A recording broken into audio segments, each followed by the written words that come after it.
is Motorsport Radio. Join the conversation and have your say on motorsport-radio.com. Motorsport Radio. The Superbike Show on Motorsport Radio. Hello and welcome to another Superbike show here on Motorsport Radio. We are live on a Thursday night, slightly delayed from the usual traditional Wednesday nights that we seems to have adopted here on Motorsport Radio. My name is Lester, and in the next hour or so, probably a couple of hours, we'll be talking about everything that happened in France in World Superbikes and at Assen as well in BSB, and we'll be looking ahead to next year and delving deep within the gossip mines that is Kiko, Alexander Giles. He knows a lot of stuff and he knows a lot of people, and good for us, he knows a lot of gossip as well. He'll be here on the show telling us exactly what he knows, hopefully telling us more about what he can't really sort of tell us officially. I'll try and drag it out of him. He'll be here to tell us. And yeah, with all the biggest, latest news from BSB and World Superbikes, and the very latest rider movements regarding 2018. And of course, we'll be taking your comments as well, because we are live and we want to know what you have to say. If you disagree with anything that our friend Kiko has said, then you can jump on and let us know about it. We're streaming live on Facebook right now. We are streaming live on motorsport.radio and on YouTube and on Twitter and on the BSB Superbike Facebook group as well, the one that Kiko Alexander Giles is the admin for as well. So you can, if you're not already a member of that, jump on and join up. It's a lot of fun, I would say. I would suggest. So a big hello to everybody who's right now tuned in live on Facebook. Get in touch with us, and do not be afraid to disagree with anything that Kiko has said tonight, because that's kind of what we want, really. It makes for a good discussion, it makes for a good debate, it makes for a good show, quite frankly, and you can do so. You can contact Motorsport Radio directly. It's at MSport Radio on Twitter. It's on Facebook as well, Motorsport Radio. And Kiko Alexander Giles as well from the Pit Crew Online joins us right now. Hello and welcome, Kiko. Good evening once again, Lester. It's a little bit of a delayed show tonight because commitments elsewhere on Tuesday and Wednesday, but we are here. That's the main thing, and we'll be talking all things World Superbikes to start with, and Supersport, and all things British Superbikes and Supersport. So lots to get through. We'll also be having a general chat about a lot of things, looking towards next year, looking at rider lineups mainly. We'll also have a special guest on from 9:15. We won't say who, but I can tell you he's a very reliable person. He's a very funny person as well. He better be reliable as well, because 9:15 is the time to dot down in your diaries, but lots of stuff to get through. And we start with World Superbikes, I believe. Yes, indeed. Let us start with World Superbikes. Move you around a little bit, Kiko, and there we go. Fantastic. Right, World Supers then. Fantastic. And it was an unprecedented third successive championship title for our Ray. Tell us more. It was Jonathan Ray. Not that we really needed a point system to confirm that he was by far the most talented and probably the most skilled rider we've ever seen in World Superbike since Carl Fogarty, but he proved it with a third series win on Saturday. The first race, he took the victory. The first time he's ever won a championship by winning the race. Fantastic race it was as well. Johnny had to come through, but when he did get to the front, there was no one able really to catch him. He was well off and running, and it was a fairly simple championship win. He didn't look like he was in any danger at any point throughout the race. Very significant though for Jonathan Ray. There's a lot of talks about in the future about a race circuit in Northern Ireland. We'll come to that later. But Jonathan Ray really is putting himself amongst names that, you know, quite frankly, 4 or 5 years ago, would we have pictured Jonathan Ray putting himself amongst such names? I'm not so sure. Troy Bayliss won 3 championships. Carl Fogarty won 4 championships, but none of them won 3 championships on the bounce.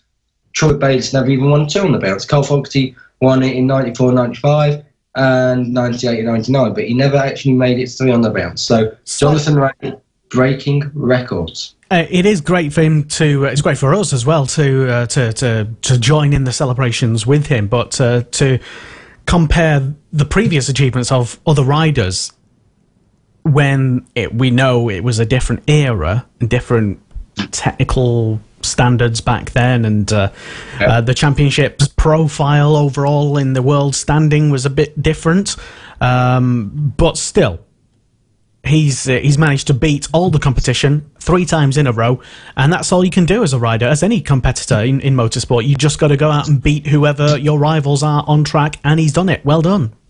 Yeah, he has done it, and he's not only just done it. He's routed. He's been a rout for the last 3 years. No one really has took it to Jonathan Ray, quite frankly. Chaz Davies, had he not crashed and not had retirements this year, maybe could have. And likewise for Tom Sykes, maybe the championship would almost certainly still be open had he not injured himself at Portimao. So, Jonathan, I'm not saying he's had it handed to him, but he's not had someone there every weekend, whereas back in the 90s there was 6 or 7 riders in it. Doesn't take away his achievements, though. He still has had the outright pace. He still has been setting that record. He's been coming through. We don't need to look back through his career. We just look at this year where they've introduced this rule this year about you have to start on the 3rd row if you finished in the top 3. It's like the reverse grid situation.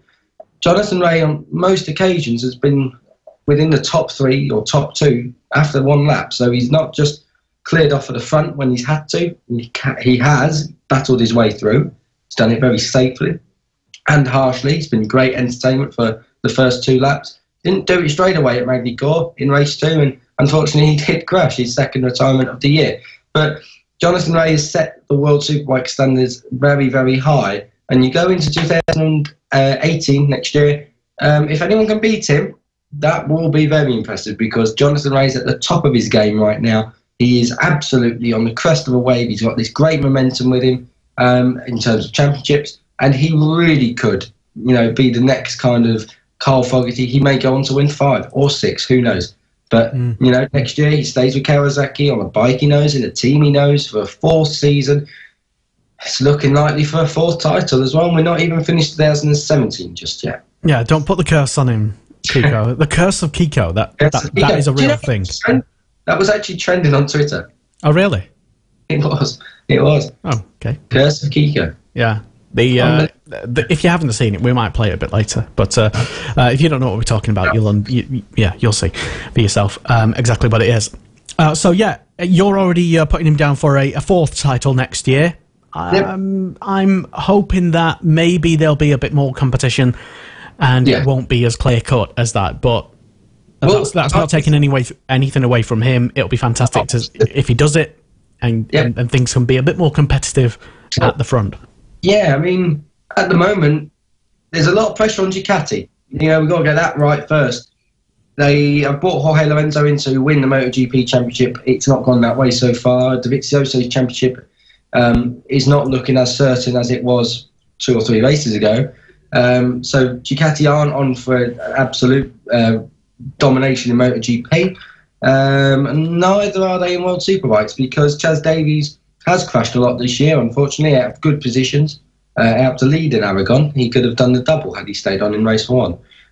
Crashed out of a very silly 2nd place at Portimao, and not to mention others throughout the year at crucial points in the year as well. Marco Melandri was brought in at Ducati very cheaply, because obviously Ducati have funded so much money into Jorge Lorenzo to get him on board. So someone has to take a pay cut somewhere along the line, and Marco Melandri needed a ride. Therefore, it made perfect sense to bring him in. Marco hasn't really shown a lot this year. He's been very consistent. He's a solid 4th in the championship, although he's not home and dry just yet, because the Yamahas are coming good. But he's won a race, but it's not been a title challenge. So Ducati next year is the last year of the V-Twin. It will be the first make of Ducati ever to not win a World Superbike Championship if Davies or Melandri do not take the title away from Jonathan Ray next season. That would be a disaster. It would kind of highlight the Ducati Panigale as a failure in the World Series. We know it's done well in Britain with Shane Byrne, but it's that pressure now. is on Ducati. It is next year for the Panigale as we know it at the moment. Chaz Davies has to win as well, because I think Ducati, as much as they are happy with him, with the top 3 in the championship for the last 3 seasons now, they are not in World Superbikes to finish 3rd. They're in World Superbikes to win. And if Chaz Davies doesn't come close to winning next year, you have to start wondering about his position in the team, and also Marco Melandri's.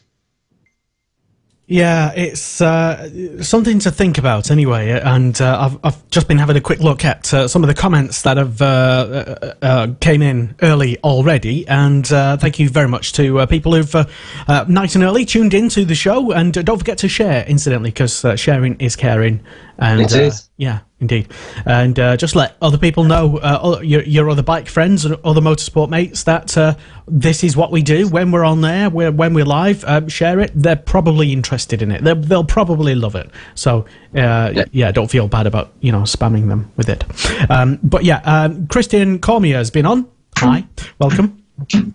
Who says, I like Johnny a lot, but the other bikes are just not competitive enough in the World Superbike Series. I don't know why, but they're not. And Andy Rowlinson been on. Say hello, lads. And Stuart Everard he's back to say evening. Hello to everyone who's safe return. He went to Amsterdam and back from Hull to Amsterdam, Groningen, and Groningen back to Hull, because he was in the British Supersports earlier this weekend with Bjorn Estman and the Everquid Racing team. He is co-owner, so we will talk about that much later on. So nice to see he's back on the British soil. Exactly, yeah, and we might even touch on Kiko's brief travels to Amsterdam earlier this year, and he still insists that he didn't go anywhere outside the airport perimeter. No, I did have to leave the airport perimeter. I just didn't wander into Amsterdam town centre. Yeah, okay. But at least that's not public knowledge. Yeah, okay. I think his parents are tuned in as well, so... Oh, yeah, definitely. But yeah, anyway, so we will get onto what happened in Assen a bit later in the show. And you're more than welcome to get involved and jump on and have your say if you're tuned in to us live, either on motorsport.radio, either on the various streams that we stream on, either on Twitter, Facebook, and I need to write all these things down. There's like a massive list where we stream now. It takes too long to read out, but anyway, yeah. So we're on air and we're live. Yeah. Hi. So big achievement from Ray. Well done. Congrats. What was it that caused his retirement from race 2? Is it something like a foot pedal something? Yeah, in race 2 it was a very unusual crash actually. Using Lavity, high-sided, which is fairly normal, coming out of the Lycée corner, which is the last proper corner. You get a little flip-flop chicane at the end of it all. But what happened was Lavity high-sided, and Jonathan Ray hit his bike like on the side, and it actually hurt his foot as well. But apparently, the I think it was the brake lever that went.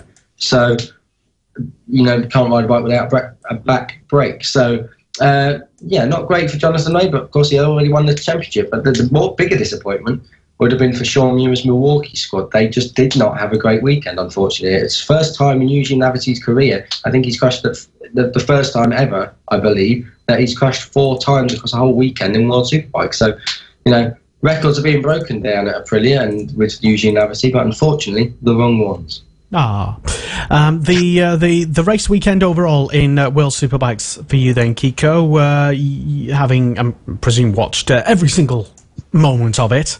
Oh yes, that was available on online and on TV and such.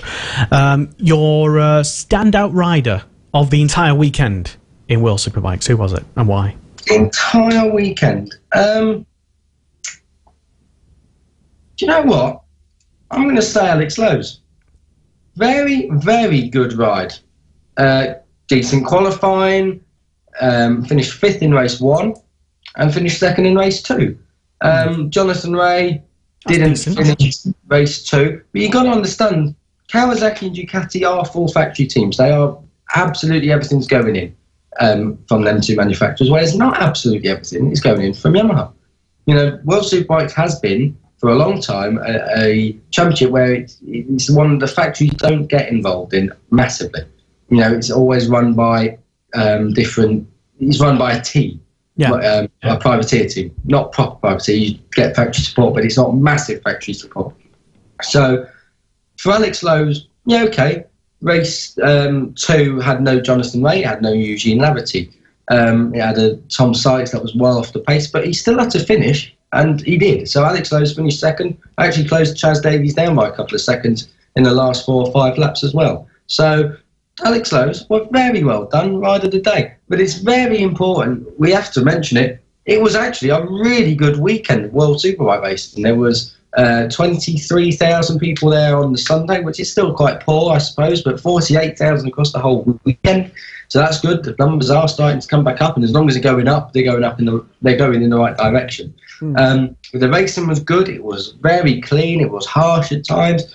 There was not massive crashes at all, I'd say. Not in the Superbike races anyway. There was a couple of injuries that unfortunately some riders did take part in.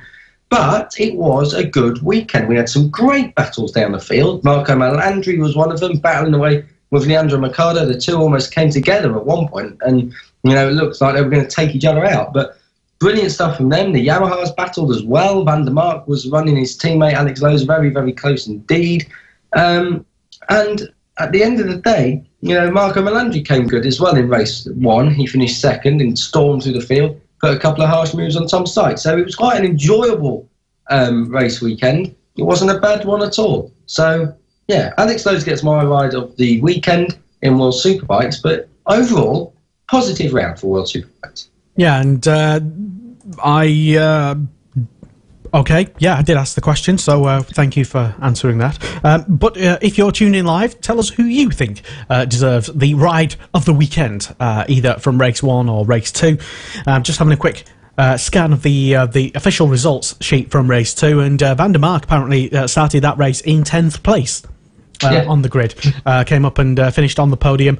Lowe's started in 5th, made his way up to finish 2nd, as you say, and it was Davis who started in 7th on bike number 7 and won race number 2. So his 7th win of the season as well, and his 31st win of his career. So not looking too bad for Davis. Shall we do a rundown of the top 10 in both races? Can do, yeah. Take it away. Jonathan Ray won race 1. Second was Marco Malandri. Third was Tom Sykes. Fairly standard procedure there. Leon Camia put in a fantastic ride in race 1 for 4th place. Alex Lowe's led Eugene Laverty for 5th and 6th. Leandro Mercado, the Argentine, was 7th, with Davide Giuliano bringing home Honda's 8th place, and also from the first time since Nicky Hayden in Qatar last year, they started from the front 2 rows in race 1, so good stuff there. Michael van der Mark was actually 3rd when he crashed out, rejoined, finished 9th, and Chaz Davies finished 10th, so great stuff there from race 1. Race 2, Chaz Davies came storming through the field and led and won. He took the win. Alex Lowe's was 2nd, and his teammate Michael van der Mark was 3rd. Must mention that's the first Yamaha double podium since 2011, race 2, Portimao. Marco Malandri won from Eugene Laverty, 1-2. 4th for Xavi Forés. He was the 2nd Ducati home. Then it was Marco Malandri in 5th, who beat Leandro Mercado in the end for 6th. For 5th, Mercado 6th. Tom Sykes could only manage 7th, was a little bit disappointing there. Jordi Torres was 8th, and 9th was Ramos, and 10th was De Rosa. The 3 Spaniards there rounding out the top 10. Interestingly, Jordi Torres and Raffaele De Rosa are on the BMW. They ride for the Altea team. That BMW in World Superbike spec is appalling in the wet for whatever reason. I will have to go and do some digging about that one. But they started on the last row of the grid. They actually brought up the rear of the field after Saturday's wet qualifying and just had a terrible race. They came through, but in race number 2, they actually got in the top 10. It was a difficult weekend for the guys down there at Altea. Okay. Fantastic. Sorry, I was just slightly distracted, and it was the World Superbike website that was slightly frustrating me. Does it frustrate you as well when you're trying to check results dead quickly and you have to download PDFs and you're like, just show me the results? Anyway, yeah, it can be difficult. The MotoGP website is much easier. Well, yeah, maybe someone should have a look into that. I don't know. Maybe get whatever. First world problems, I suppose. Not bad for a French round, considering that I don't think any French riders in the race to get a decent crowd size like that. It's not bad. Yeah, I think Mathieu Luciana, was one of the wild cards out there. Watch up there. Was it? But no, so there was no real French. The one reason why there may have been some French riders, of course, is Lucas Mahias, or Mahias, or Mahias, or however you want to say it. There's about 20,000 different ways of saying Luca Mahias' name in Supersport. He's leading the championship. He's a local lad, so that might have had a part to play as well. I'm not shocked at the same time, but I would have expected a more high-name wildcard, so maybe Randy de Pugnac to come in and maybe do something. But that's just, that's World Superbikes at the moment. There's not a lot of wildcards going from top riders, so but like you say, good crowd. 48,000 people across 3 days. The crowd is coming back, and I actually have.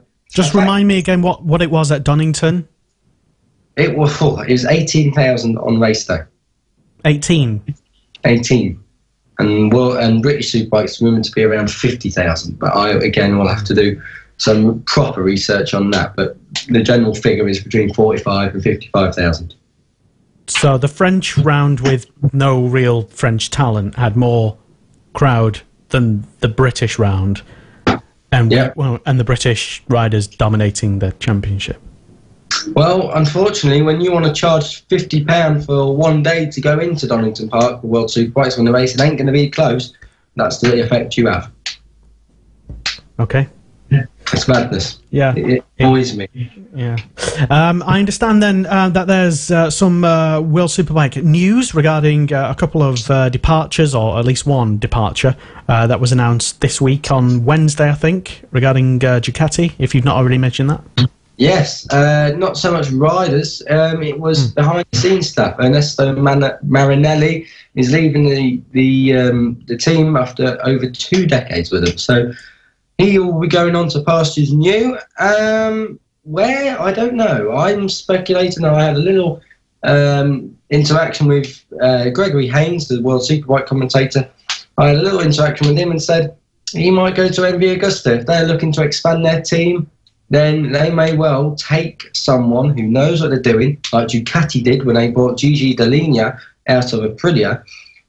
MV Agusta may well do that with Ernesto Marinelli to help develop their new bike. I think it's the F4 LH44 after the Lewis Hamilton number, of course. So, they will want to develop it.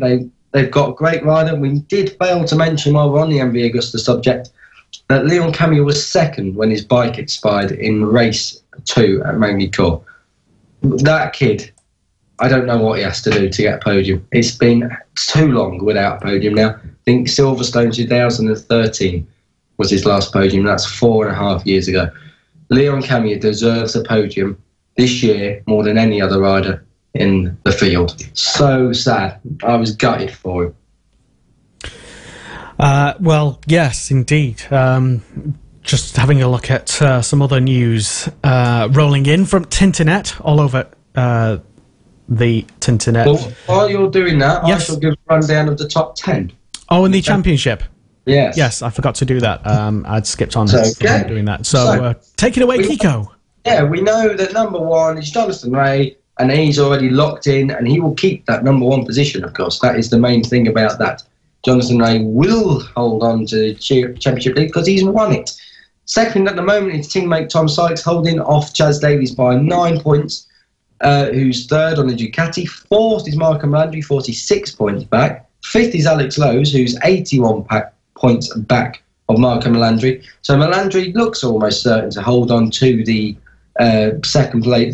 fourth place in the championship with 4 races to go, 2 rounds to go. So Alex Lowes is in the battle with his teammate Michael van der Mark over 5th. Van der Mark is 6th, 11 points back of his teammate. Xavi Forés is 7th and 20 points back of Van der Mark.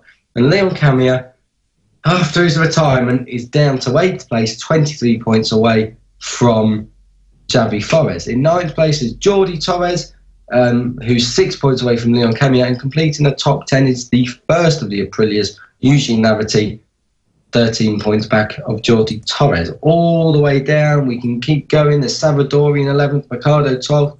Roman Ramos is 13th, had a very decent season, and although the team did set him to task and hope that he would kind of trouble the top 6, it's not really happened this year for them. Stefan Bradl is 14th. We'll come to the news later regarding everything that's going on surrounding Honda. 15th is Randy Krummenacker. 16th is Rafael de Rosa. 17th is the late Nicky Hayden. Late great Nicky Hayden. 18th is Alex de Andres. 19th is Marcus Weisberger. And 20th is Ayrton Badavini. There are more names, but that's the top 20. Well, thank you very much, Kiko, for the full roundup of the standings in World Superbikes at the moment. We've not yet mentioned. Should we mention it later regarding a track that's confirmed on the World Superbike calendar for next year this week, or do you want to mention that a bit later? We'll do that later with the news. I'll make a note of that. You just reminded me. There you go. Wow, I knew something Kiko didn't. No, I did know. I just, because I was rushing, because I was shoving a 10-inch pizza down my throat, I completely forgot to make a note of that. But yeah, that circuit is on for 2018. I have people tuning in not knowing, what the you talking about? Okay. There's been circuit news kind of announced.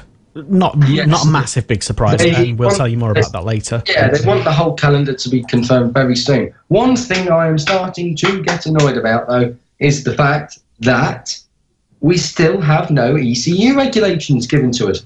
Yeah, didn't you say that it would be... To Portimao, that's when they hope to announce it, and they still haven't announced it, which makes me think it ain't going to happen because there'll be too many conflicts of interest. I'm just checking my emails now. Nothing has come through since. It is starting to look ominous now, and I don't want to say it, but I don't think we are going to get these ECU regulations changed. I think you just said it. Yeah, well, they should have done it this should have all been sorted out halfway through the year. It gives the teams enough time to plan ahead of February, because that's, of course, when the World Superbike season starts, not to mention testing. So...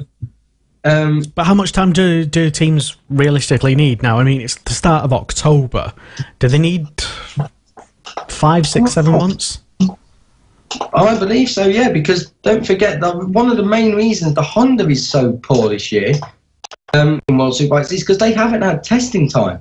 They've had a few shakedown tests. They had one at Misano mid-year. They've had another at Aragon. But apart from that, it has been very, very poor because they got their engine late. They got the bike late.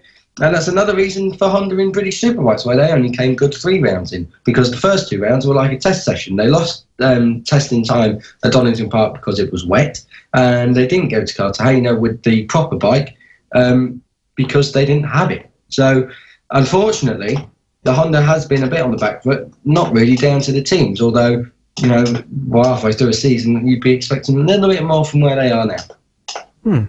Okay. So, I think testing time is essential in the modern day, especially when everyone else is doing it.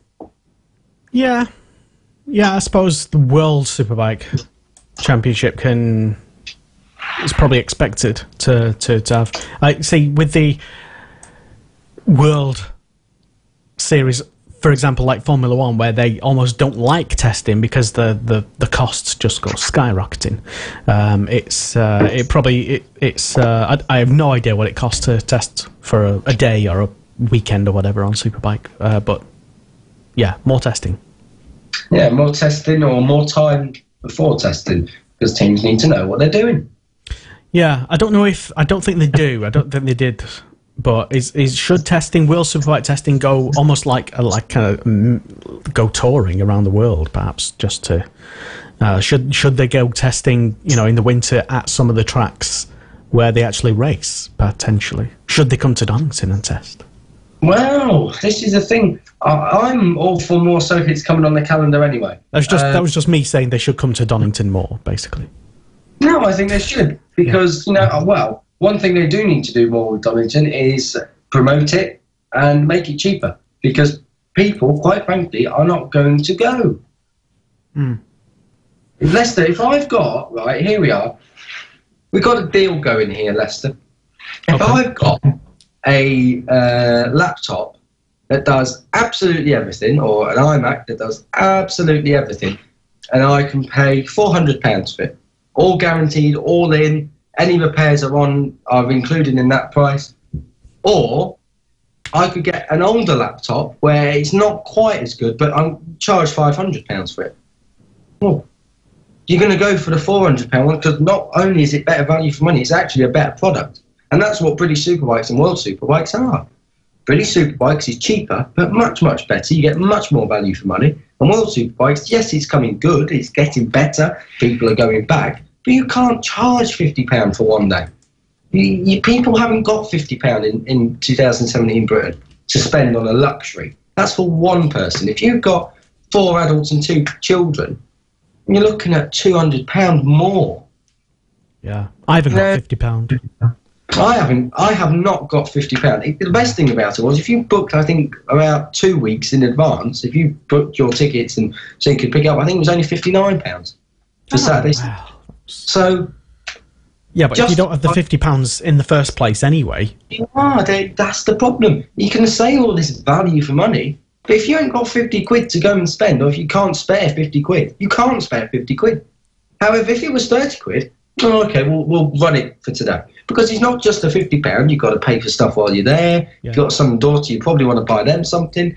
Food at Donington Park is mega expensive. So, at the end of the day, it's not just the £50, it's everything else on top. Yeah, I mean, if you start the ticket, for example, like you said, if you start it at £30, you could probably easily get to £50 with all the added stuff, like you say, a bit of travel, petrol, or bus travel, or whatever it is, with the food. Maybe you want a few drinks as well. In total, the entire weekend might cost you £50, or the entire day, or whatever. But if your ticket prices start at 50 quid, you've then got, like you said, people knowing that all these extra stuff is going to cost money, food and travel and stuff. You're looking at like £70-odd at least. For one person. And this is where British Superbikes is so good. And when we have our special guest on later, we will probably talk about it more then. British Superbikes is £35 for 3 days. It works out at something like £1.18 an hour for entertainment. You can't go anywhere else in the world for £1.18 an hour for 3 days.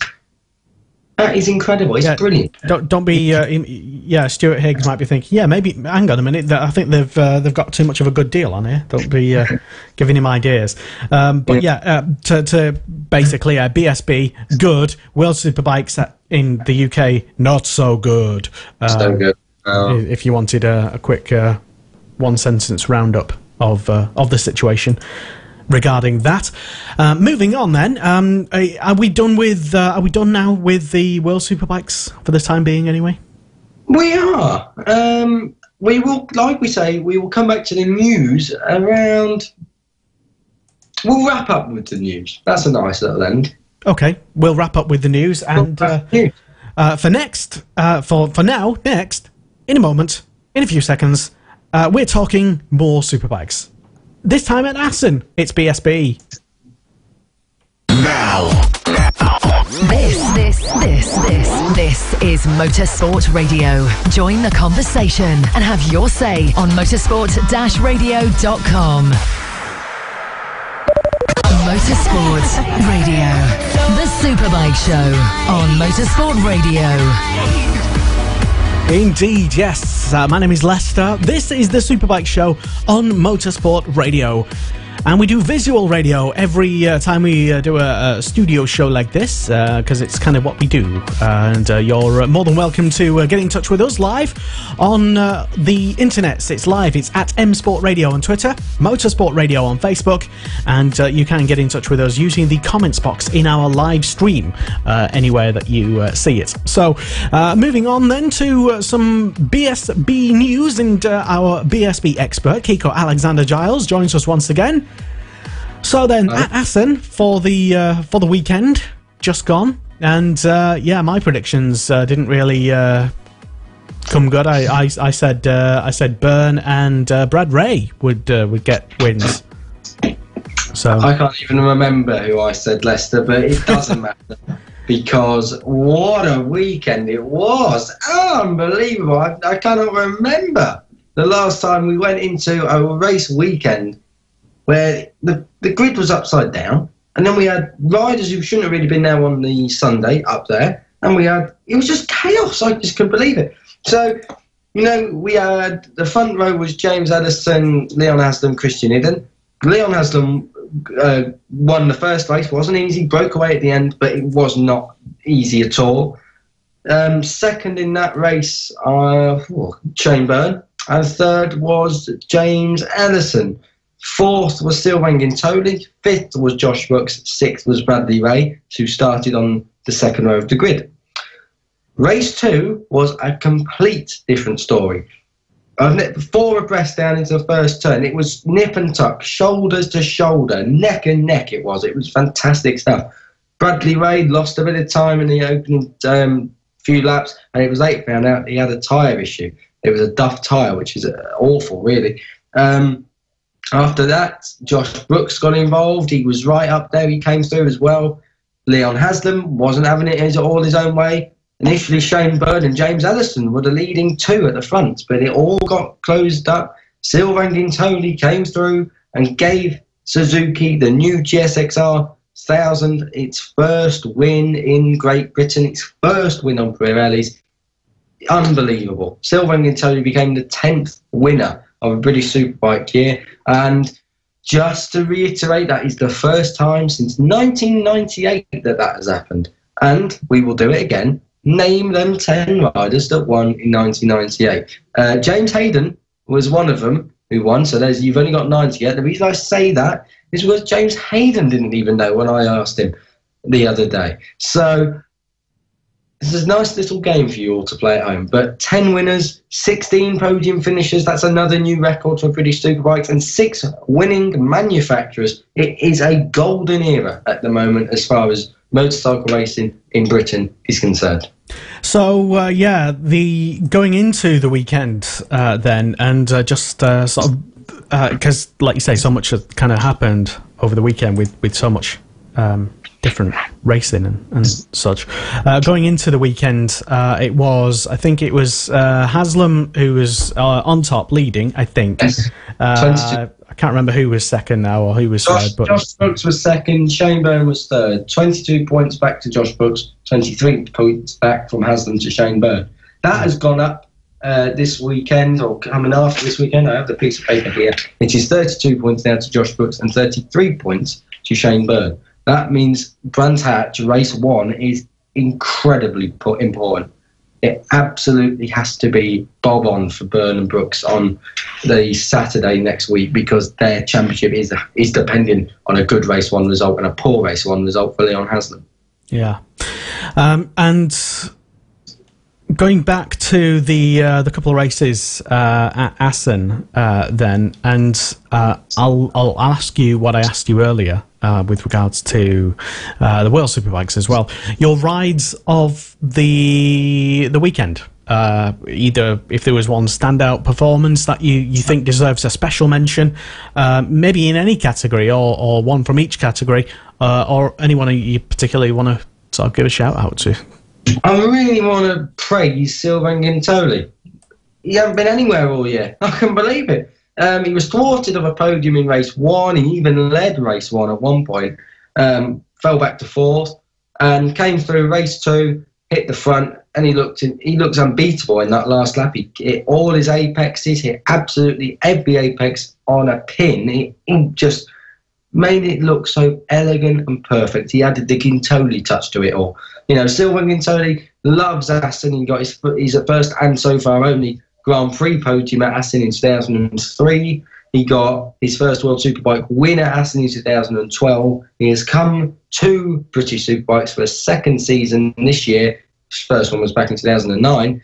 He's come here back this year, and he's given Suzuki their first win as a manufacturer since 2014, and he's given himself his first win in British Superbikes since he was last in it in 2009. He's given himself his first taste of champagne since Magny Court, since Losail last year. alcohol-free champagne since the sale 2016 last year with Yamaha.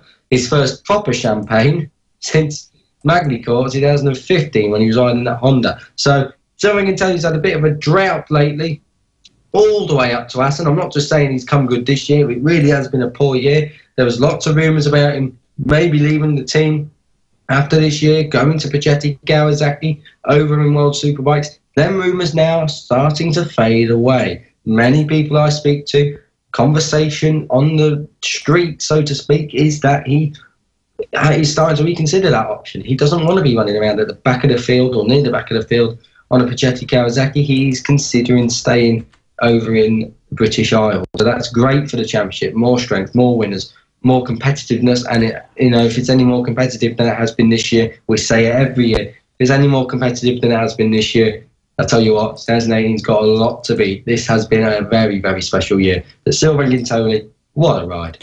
Yeah, I just noticed a story that you may or may not have heard about. This was, I found it on motorsport.com, of all places. Regarding Gintoli, according to the journalist, he will race in the final 2 rounds of the World Superbike season and is set to make his full-time return in 2018 with Puchetti. Yeah, it is. I see the rumours haven't completely gone, but they are fading. Silvan was very positive about what he said in the post-race interview. He said people expected the Suzuki to start winning straight away. It's not going to happen. It can't happen. Okay, we all had these expectations that Silvan Gintoli would come good and he's a World Superbike champion.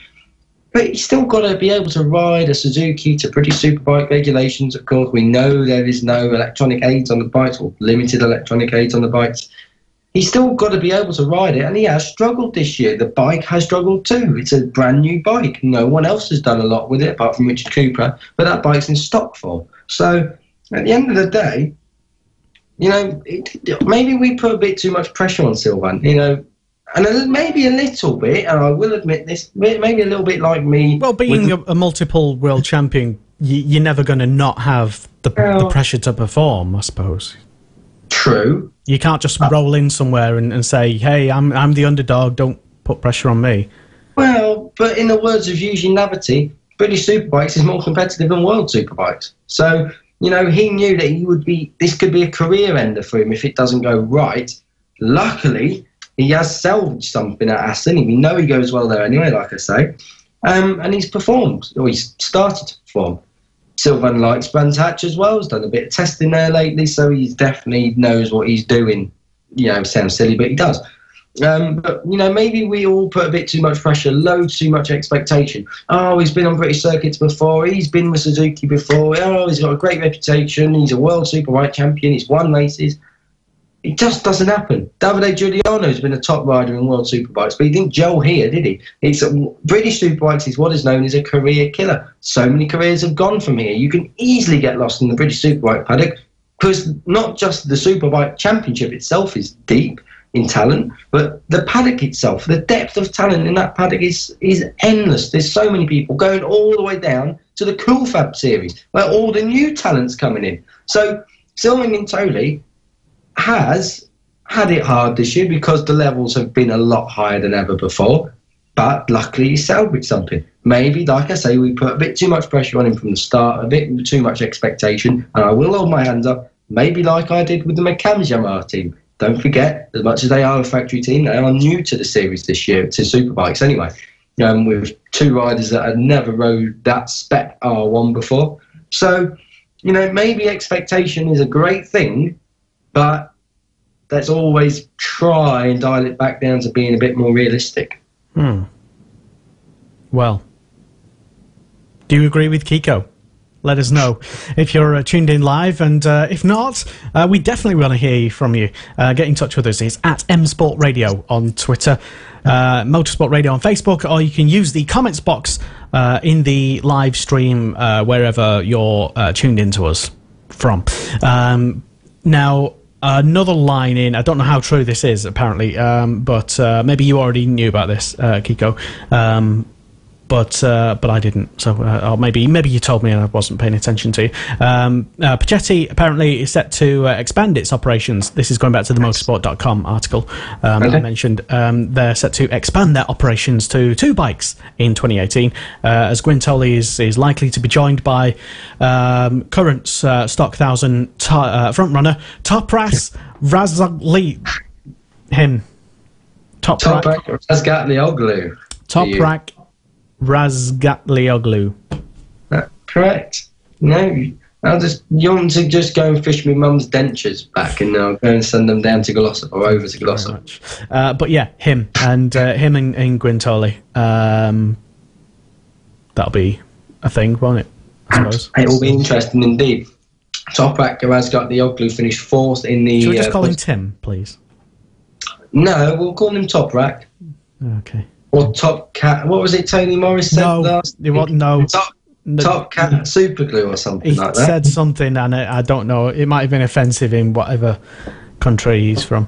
Okay. Toprak Razgatlioglu finished 4th in the Portimao post-race test on a Kawasaki. Jonathan Rea has sung his praises, and if you're getting that kind of credit from a triple World Superbike champion, you know you're going to be good.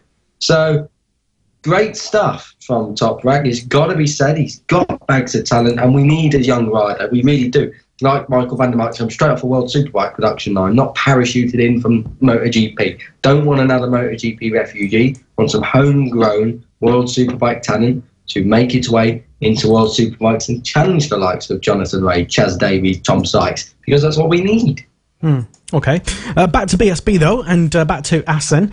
And, it was race number 1. Did we give the results out? No, we didn't quite give the results out. Now, we're presuming that you already know the results. But if you don't, it was, as I think Kiko said earlier, Haslam who won race number 1 with Byrne in second and Ellison, and Guintoli finishing 4th. Brooks, Ray did pretty well to finish.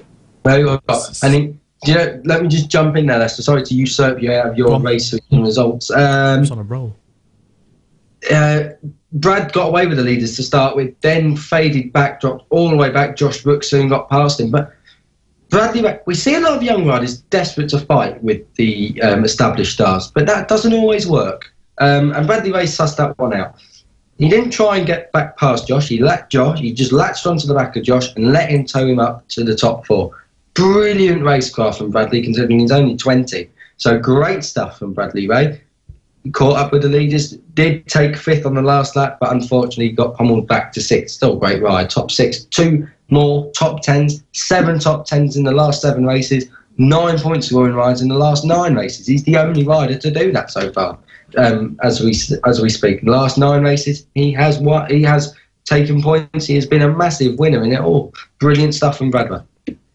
Yeah, the praise keeps getting heaped on the young BSB and Cool Fab Racing British Mini Bikes Championship rider as well, because he's currently racing in that, or he has been for most of the season anyway.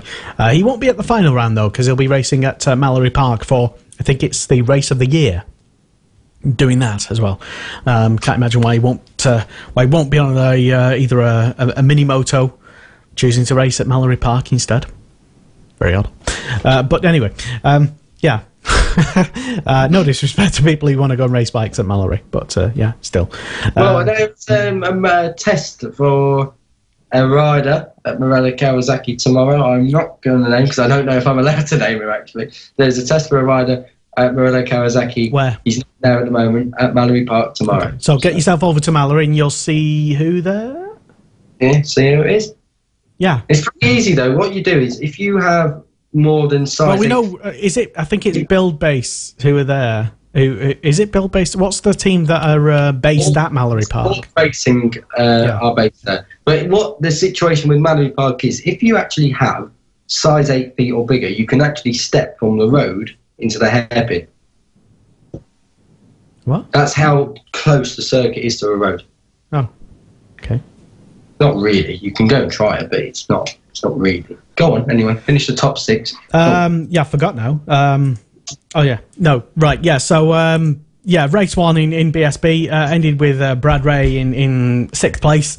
And Hickman, Jake Dixon in 8th place, John Hopkins in 9th, and O'Halloran in 10th place. Iden, Buchan and Laverty were all DNFs. Why? Well, Danny Buchan crashed out in the first race, which was unfortunate for him. Lost the front going down into turn 3, which has kind of put his Superbike career back in the balance as such, because it was a massive weekend for him to prove himself, and unfortunately for him, team have played with a lot of electrical issues over the weekend, mechanical issues over the weekend. So Danny crashing in race 1 meant he wasn't going to make the race 2 start, which is a bit annoying for him, I suppose. Michael Laverty retired very early on. He just retired out of the race, didn't crash, just brought the bike back. And Christian Eden crashed at the final chicane. So they were the reason why them 3 didn't score any points or definitely didn't finish the race.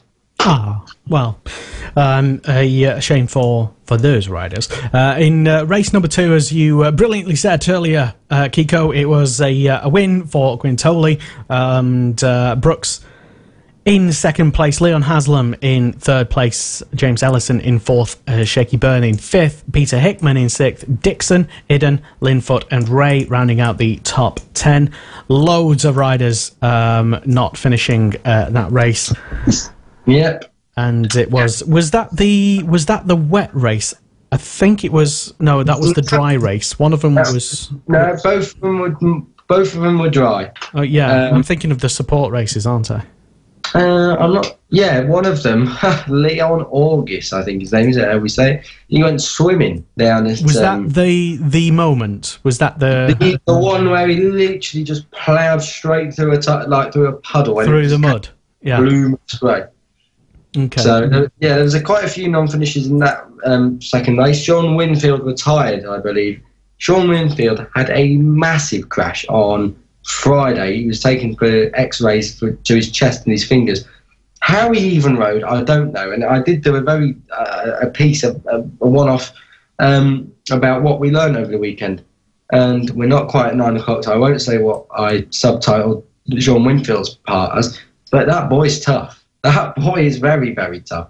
Brilliant stuff from Sean Winfield, and, amazing even rode at the end of the day. So great stuff from him. James Westmoreland crashed. Dean Harrison crashed. Not sure what happened to Luke Mossy. He must have pulled in. I would have thought. Aaron Zanotti don't know what happened there. And neither were Jakob Smith. So I actually can't be much use with you there, Lester, I'm afraid. But yeah, the bottom 3, 1 retired and 2 crashes. Yeah. Okay. Excellent. Yeah, I do vaguely remember. No, I forgot. I forgot why Mossy retired. I thought I remembered, but I forgot. Which is very common for me. Yeah, that's, whatever. It's just one of them things. There was other stuff on the Sunday, though, so, can't blame me. Yeah, Strictly Come Dancing results, I hear you watch. Touring cars, obviously. We're on the weekend. But yeah, anyway, so, right. Did I ask you this earlier, and you kind of, or did you tell me, the rider of the weekend, you told me it was Quintoli, didn't you? Or did you just did you mention it?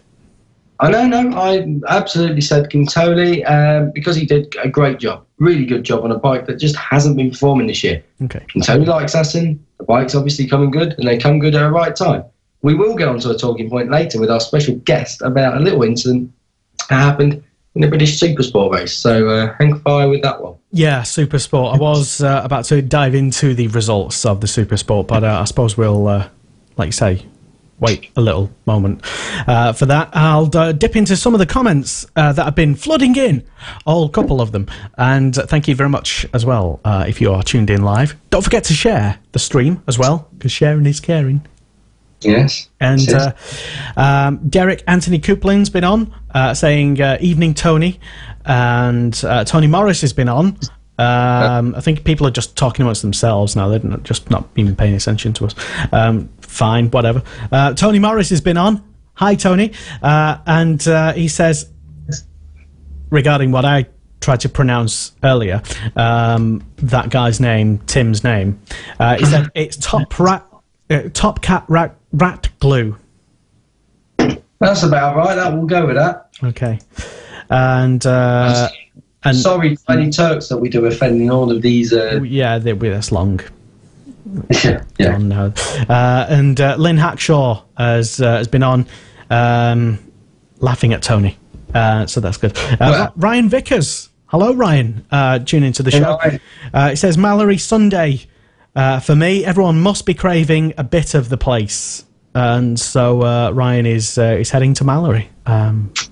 Yeah, well, British Superbike don't go there anymore. They stopped going there many years ago now, about 6 years ago. So it's only really club level races that happen there, or support races, or one-off races. So yeah, all the British Superbike, some of the British Superbike paddock getting a little bit of a taster from Mallory Park.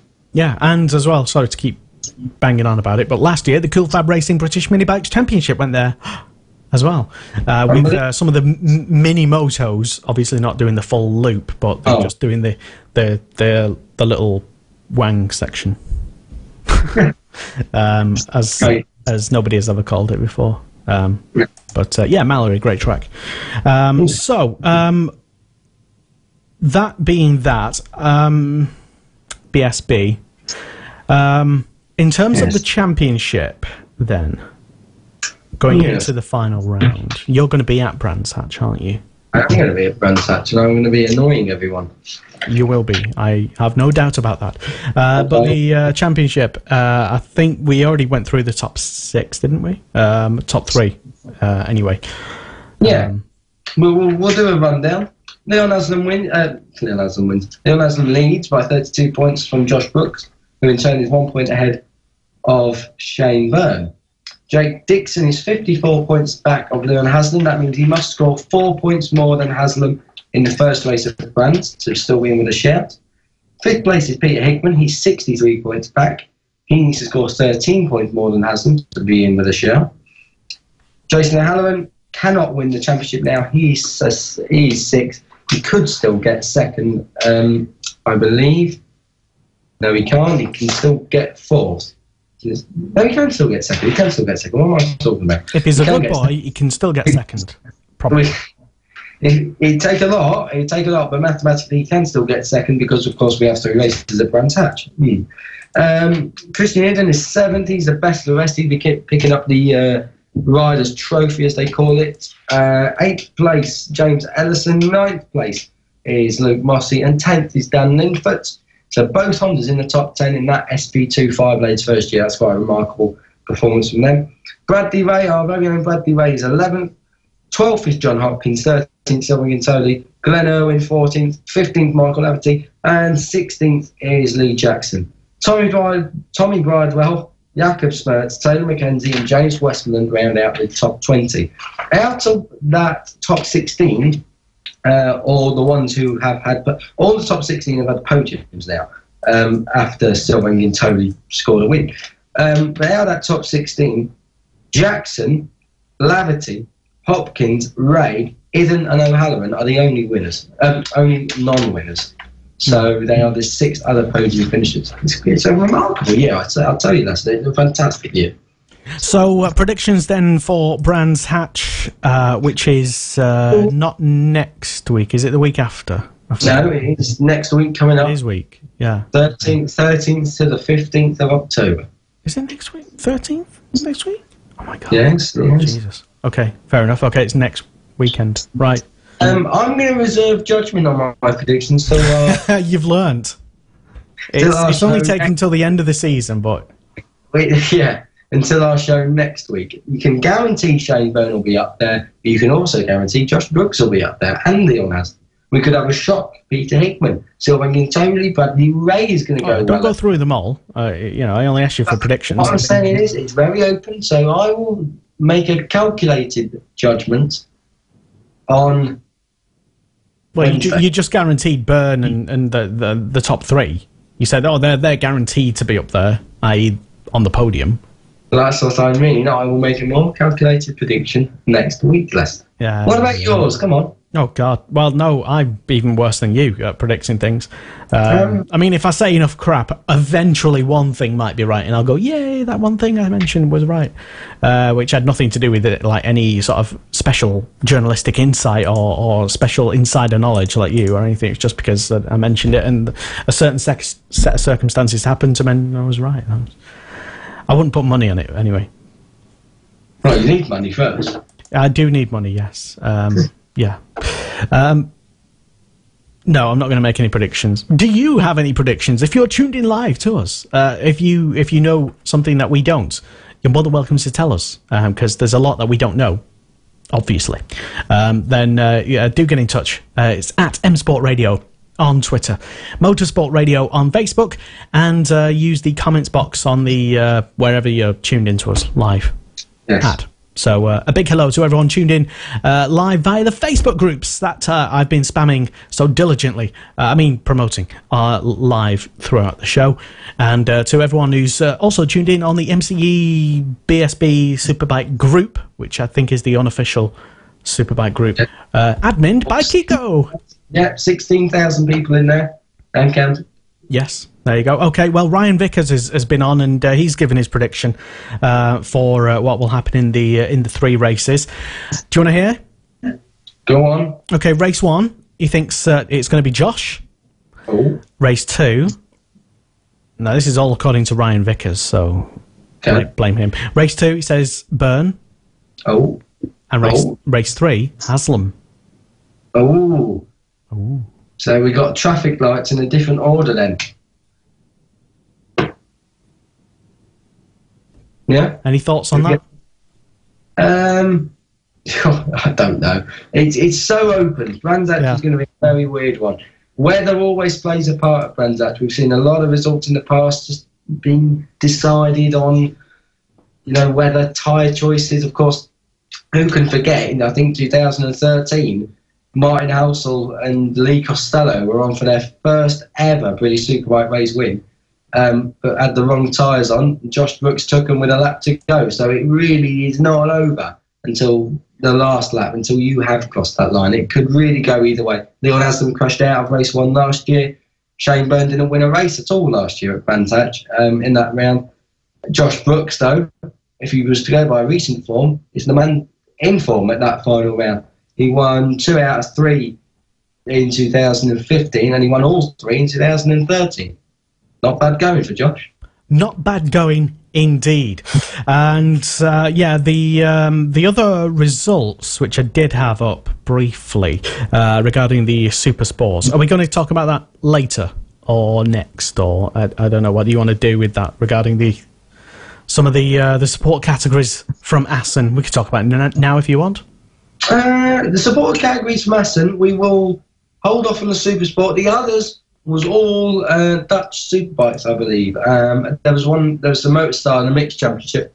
Well done to Tom Boob Amos, winner. We knew that was going to happen anyway. And well done to Jake Archer. Fantastic 1-2 for the RS Racing team. So great stuff there. Well done to Ben Godfrey, top Dutch Superbike in that class. Second the year before, I believe. So he's gone one better this year. Fantastic stuff from the lad from Long Eaton. Much congratulations out there. But we will get on to the talking point with the British Super Sports with our special guest, who is on in 10 minutes after we've gone and shown some cool fab stuff, I believe. We will potentially do that. That's not confirmed just yet, because we've run a tight ship in pre-production just before the show comes on, and everything's scheduled to the finest minute. No, I don't believe that either. But yeah, anyway, so we will get on, incidentally, and actually talk about all that stuff that Kiko was mentioning in just a moment after we've gone through some BSB and World Superbike and other relevant news. Motorsport Radio, the Superbike Show on Motorsport Radio. Yay!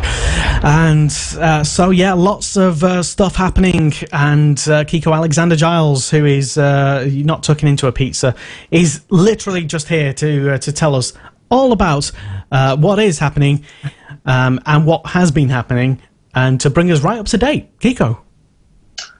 Yeah, lots of stuff going on. We're doing the news now. Are we doing the proper news now? Yeah, proper news. Right, we'll start with World Superbikes then. Not only did Jonathan Ray claim his third title, but that is also very, very good for Northern Ireland because he's one of their most successful sportsmen of all time on the world stage.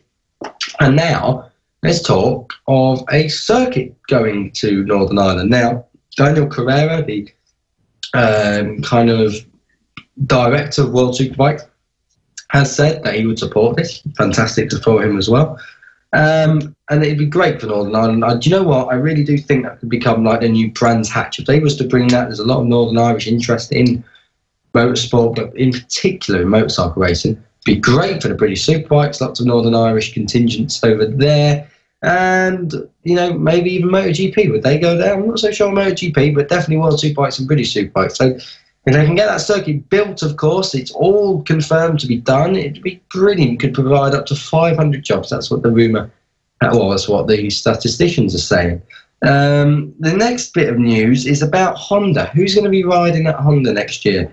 At the moment, Stefan Bradl is out at Honda. He will not finish the season with Honda this year, which is a shame for him. But he has got a wrist injury. So that is very important too. So who's going to replace him for the next round? Well, I believe Yuki Takahashi is going to be in there somewhere. But also Davide Giuliano. I think Davide Giuliano must retain his seat till the end of the year now. Because, of course, that with no Bradl, that means both full-time Honda riders aren't there because sadly Nicky Hayden left us after the Imola round. So Bradl won't be there, so that means they will more than likely run Yuki Takahashi and Davide Giuliano. They may give Jake Gagne another run out. Where that leaves Bradl for next year, though, is, up in the air because we don't know if that Honda could become a winner. But we also, I believe that Stefan Bradl's kind of just took a backseat now because he thinks, well, I can't win. And that might be a little bit of a bad decision if that's true. Because, of course, he hasn't got a sewn-up contract. We understand that there are only talks of a potential extension from Ronald Tenkate for 2018. So who's going to go there? Loris Baz is a MotoGP refugee. He will be in World Superbike somewhere next year. Some say at Aprilia because Savadori has not been signed up yet. Others say at Honda. So will he go to Honda? Stefan Bradl, as we said, is out at Honda. Could Davide Giuliano pinch a full-time ride there? Yes, he could. Would Honda want him? Yes, they would, I think, because he brings a lot of experience. He's had a lot of different bikes in his time, from Suzuki's in stock thousands to Aprilia's in the World Superbikes to Ducatis. So he has got a wealth of knowledge. He rode a little bit of a BMW early in the year, obviously not a lot in British Superbikes, but he's done a lot. So he'd bring his experience and I think a lot of knowledge. He may be worth the investment. He may not even be cheap. It might not even be dear to hire because, of course, he needs a ride too. So that's the Honda. There's another return on the cards. Ben Spies has been training like a maniac this year. Rumour has it he's going to do some of the endurance rounds next year, which would be remarkable, but good as well, because that shoulder injury that we was told about, we was told was a career ender. So if he does come back, that would be brilliant. Could he return to World Superbikes? Well, that'd be brilliant if he did. It really would be amazing if he did. We know there's a team from AMA interested in joining World Superbikes. They're called Dream Team. They run Aprilia's at the moment. So would they enter into that championship? We don't know. That's just wide rumour. There's a lot of talk about that happening. Again, will it happen? I'm not so sure. But while we're on about Americans, I can confirm to all you Americans out there that Laguna Seca will be also remaining on the calendar for 2018. It'd be mad for them to choose anywhere else. I think Laguna Seca is World Superbike's home in the States. So that's all World Superbike news. Thank you very much, Kiko. You are there. Yeah, no, I'm back. Don't worry. I'm not going to leave you. Don't worry. Oh, good. So British Superbike news. Oh yeah. Yeah. Christian Eden will stay with Tyco BMW for another season, which kind of ends speculation about him moving over to Honda. So again, the status quo as far as seats are concerned in British Superbike. So there's no moving on, unfortunately, for a lot of them. It's Shane Byrne and Glenn Irwin are signed up. Leon Haslam and Luke Mossey are signed up. Jake Dixon signed up. And, of course, like I say, Christian Innes signed up. So that's 6 riders who were already at the teams they've re-signed for. Why is that? Because there's less potential for upset. That's why we're getting the announcements now. A lot of announcements now will be because there are no movements. There's a lot of rumours, and we will talk about them later on in about 5 minutes' time with our special guest. But apart from that, British Superbikes, there was not a lot of news to come out there. There was a test for Morello Kawasaki today. They've been using Josh Elliott at Donington Park. Went successfully. Had a little bit of an issue with vibration that Steve Buckingham, the owner of the team, believes to have come from a chain. So they'll be sorting that out. And hopefully we will know what Morello Kawasaki's confirmed lineup will be, because we know they're talking to about every person in the planet at the moment, because honestly, you should see the amount of people who have approached him and who also Steve wants to ride or put on their bike. Who are the people? Well, like we say, we spoke about Josh Elliott. We know Josh Day's on the bike for next year. We know Fraser Rogers absolutely isn't on the bike for next year. That's been categorically confirmed by Steve Buckingham. There's been a lot of interest from other riders. I believe Sam Clark is one of them. So that list is growing. There's some I can't say, and we will find out at Brands Hatch. But apart from that, not a lot going on in the world of British Superbikes. It has been very quiet lately. Yeah, a little quiet, as you say, on the news front, and potentially, I don't know, maybe the detour to Assen could have had something to do with it, with maybe people potentially, I don't know, focusing more on getting there and getting back and having fun in between. Who knows? With no names being mentioned. Kiko. I don't know what it's just probably just a slow news week in terms of actual news and stuff, with, like you say, Kiko, other people being confirmed elsewhere, and not much else sort of going on, really. Calendar and stuff is going to be, it's the, that's still, so it's kind of the, the end of the season before the final round. And it's just, I don't know. It's. Well, we know Assen. That's another bit of news we can bring you. Assen will be on the calendar for British Superbikes next year. Yeah. That's confirmed at the end. Did we really expect it not to be, though? Exactly. That was always going to happen anyway. It's a little bit like Laguna Seca, that one. We kind of knew that was going to stay. Because, well, where else would you go? You're not going to go to COTA because you can't pull Laguna Seca. And there'll be the running cost of using COTA are extortionate for a World Superbike event. So keep it where the crowd's go already. Yeah, and I mean, without falling into the trap of having a debate and a discussion, hearty debate and discussion about where BSB might want to go that they don't currently go, and we're all going to say Mallory or something like that. But anyway, without getting into that discussion, which I almost did, then. Yeah, I guess we will move on, I suppose. If that's literally all the latest news. Although if anyone tuned in right now knows something that Kiko's neglected to mention, I find it hard because Kiko knows a lot of stuff. But there still might be something that you know and that you want to tell the world. You're more than welcome to let us know. Yes. We'll keep it under our hats for all of 3 seconds. Yeah, maybe 4 we're feeling nice. Exactly. Also, as well, going back to some of the comments that have been coming in from people tuned in live to the Superbike show on Motorsport Radio. Hello. Scott Cooper has been on, and he's asking, I guess specifically, Kiko, are we playing the Superbikes Challenge? Superbikes Challenge? I guess that's a no. I know of the Superbikes Challenge, and you can also download the Superbikes Challenge on the App Store and Google Play. Do you know what? Never even thought about it. Yeah, I know of the Twitter account of the same thing. Yeah. Something I don't.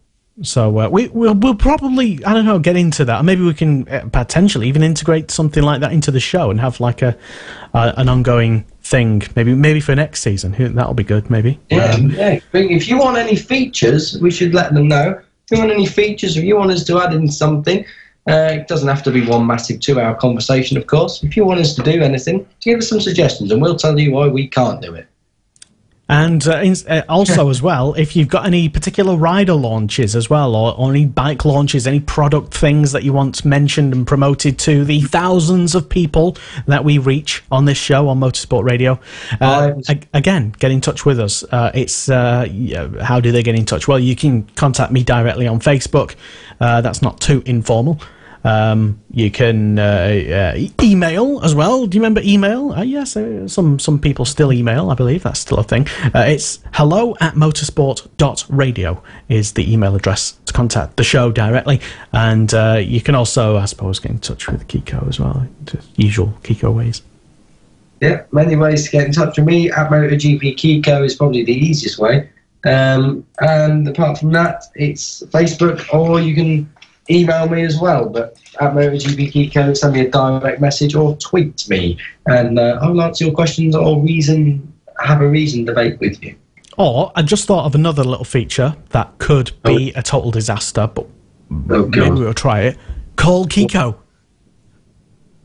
Maybe, I don't know, something like a quick Q&A of people, I don't know, asking Kiko various questions. Do you remember Ask? What was that website where you... Ask FM. Ask FM. Was that the thing where people ended up asking loads of random nonsense, and then... Yeah, that. Yeah. It could be like the Motorsport Radio equivalent of that. Is that still going, that? Is that still a thing? I don't know. I never used it anyway. I don't know. I just remember it being on the news quite a lot for probably bad reasons. But yeah. Anyway, I believe Tony Morris is waiting. We will have Tony Morris on the show very, very shortly. And Tony is Tony Morris... Is he here? Do we have Tony Morris on the line?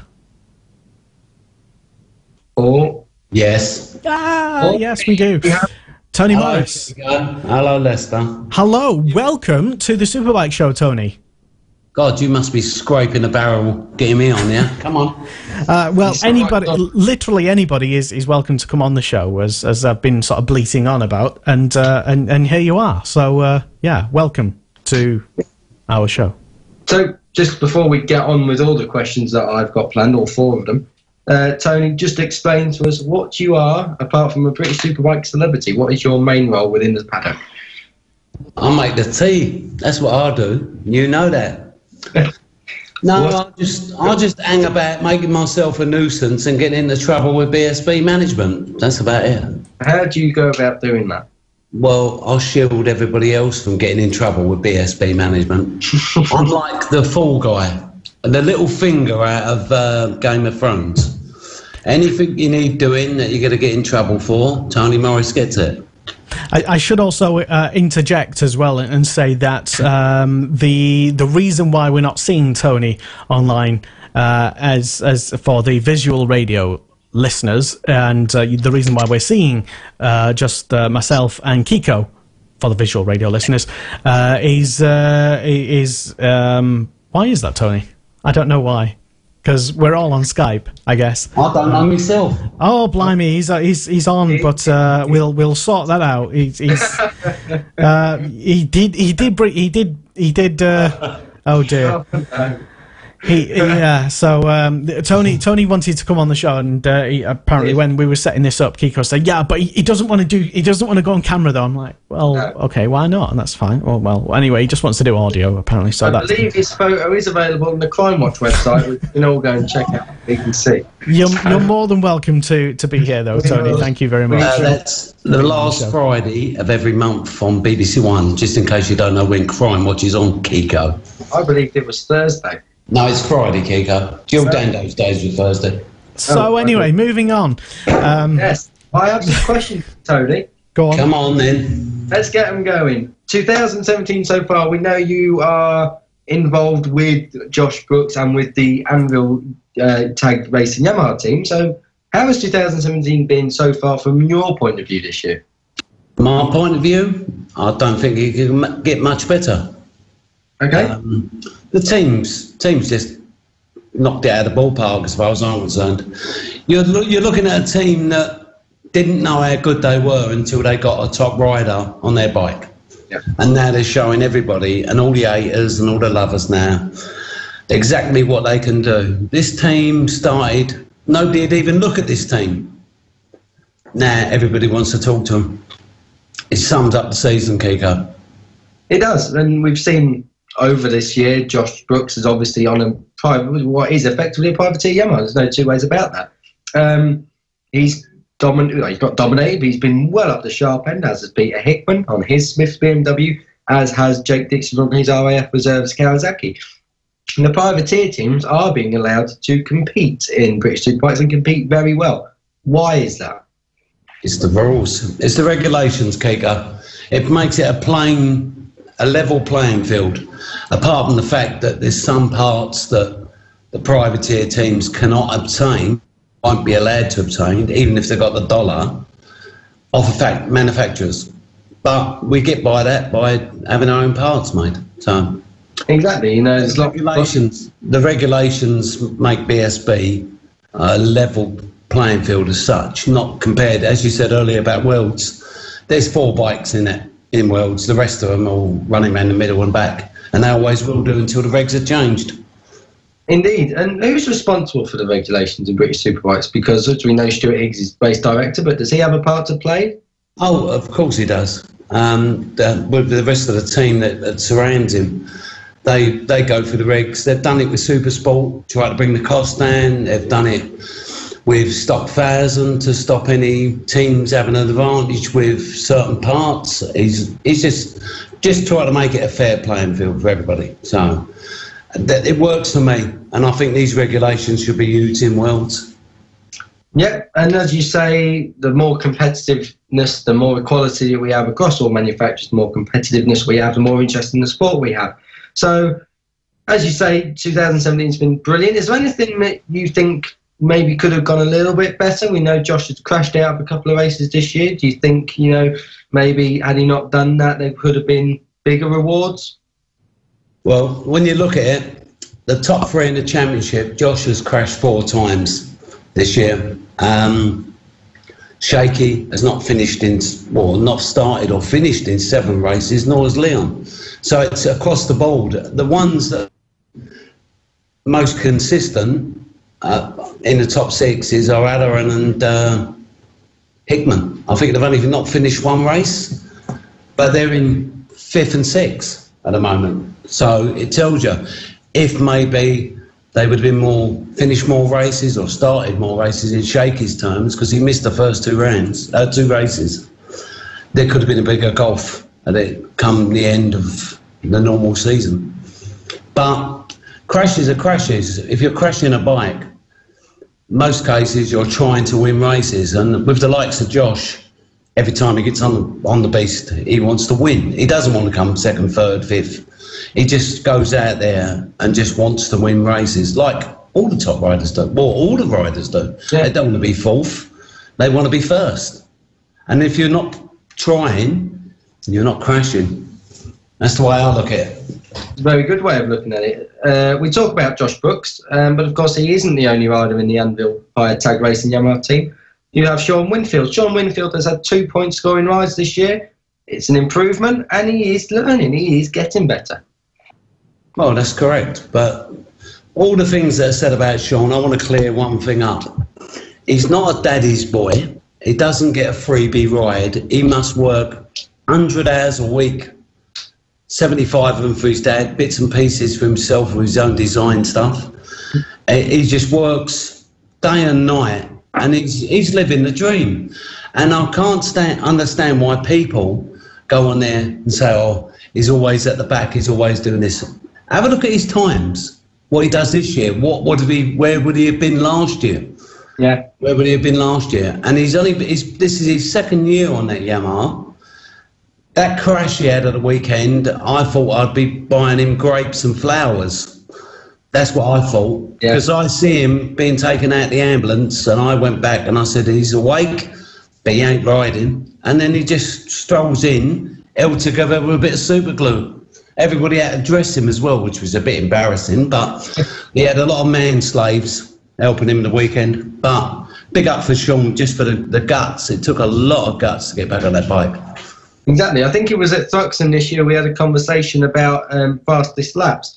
I've still got the notes here. Sean Winfield was faster than the factory Yamaha of James Addison, and his fastest lap was actually faster than James Addison. So that shows how much he's come on in 2017. Well, I think you'll find on both races, he was second through the sector that involves Church, the fastest sector of that track. And if he would have had a third race there, he would have been 13th on the grid on his times. So that sums that up. It does. So we've kind of picked apart 2017. Obviously, there's been highs and lows, but we're going to move on to Josh Brooks. He's come back to the British Superbike Championship this year. Lots of expectation on him because, of course, he left the championship after dominating it in 2015. Has he underperformed for your liking, or has he overperformed, given coming back? I think this year is a better rider. And the reasons being, 2015, remember, he was with a manufactured, supported, I mustn't use the word, but I will, factory team. He had all the whistles and gongs going on his bike. He had everything, the top mechanics, everything going for him.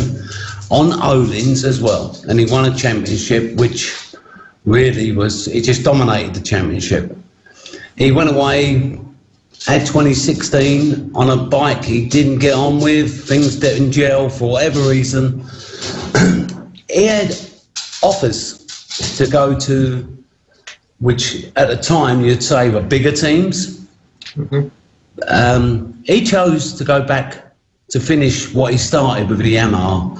And remember, to get back on a bike where you've rode a championship on Öhlins suspension, on a bike that's K-Tech, this is new to Josh, that's just a tribute to how well he rides the bike and how good a rider he is.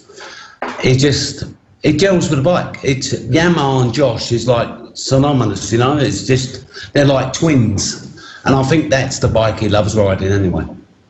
How much difference does moving from Öhlins suspension to K-Tech make? What does the different manufacturers of a suspension, what are their special features? What's the advantages of running one, and what's the disadvantages? The disadvantages of coming off of Öhlins and going on to K-Tech or vice versa, you can't use no data because they're totally different. Yep. You can't use Öhlins data from 2015 on a bike in 2017, and if it was the other way around, they're not compatible. They work in different ways.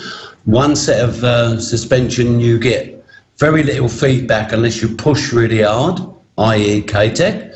Öhlins, you get a bit more feel, but it drops off slightly. That's the way I view Öhlins anyway. Do you think that the K-Tech has been better for Josh in 2017 than what Öhlins was in 2015? Realistically, no.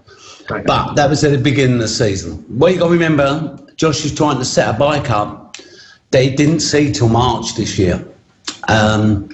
We had awful weather in RF for the test, and then we were straight back on official test, and then the season started.